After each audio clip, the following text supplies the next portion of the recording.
இஸ்லாமியர்கள் இங்கு 1.5 கோடி மக்கள் வாழ்கிறார்கள். தமிழகத்தின் 2வது மிகப்பெரிய இனமாக நீங்கள் இருக்கிறீர்கள். உங்க அளவுக்கு யாருமே கிடையாது. 29 மாவட்டமாக இருந்தாலும் 29 மாவட்டத்திலும் ஏகமாக இஸ்லாமியர்கள் குறைந்தபட்சம் 20,000 அதிகபட்சம் 82,000 வாக்காளர்களை கொண்ட தொகுதிகளில் நீங்கள் வாழ்கிறீர்கள். ஒரே இறை, ஒரே நெறி, ஒரே சகோதரத்துவம், எந்தவித பிளவும் இல்லாமல் இஸ்லாமியர்கள் பிரிந்து கிடக்கிறார்கள் என்பதுதான் என்னால் கண்டுபிடிக்க முடியாத சவாலாக 30 ஆண்டுகள் ஓடிவிட்டு என்னால் உங்களை புரிந்து கொள்ளவே முடியவில்லை சகோதரர்களே.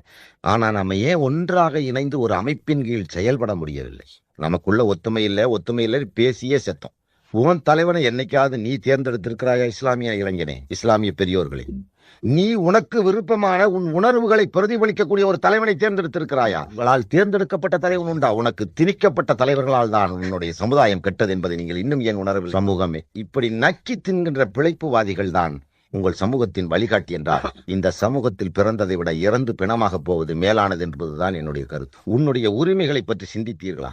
நீங்கள் எவனிடமாவது பிச்சை கேட்க வேண்டிய சமூகமா நீ? தமிழகத்தின் மிகப்பெரிய ஒரு இனம், ஒரு நெறி, ஒரு கொள்கை, ஒரு மறை, ஒரு இறை என்று ஒரே நேரத்திலே தக்பீர் என்றால் நாரே தக்பீர் என்றால் அல்லாஹ் அக்பர் என்று கத்தக்கூடிய வித்தவுட் எனி இன்டர்ஃபரன்ஸ், எமோஷன்லெஸ், அப்படியே கத்தக்கூடிய ஒரு ஆற்றல் உள்ள சமூகம் சிக்கி சிதறி சின்னா பின்னமாகி 1.5 கோடி வாக்காள முஸ்லிம்களும் இன்று ரோட்டில் நிற்கிறீர்களே, நினைத்து பார்த்தால்வே எவனாவது இந்த தேர்தலில் ஒரு எம்பிக்கு நிறுத்தினானா?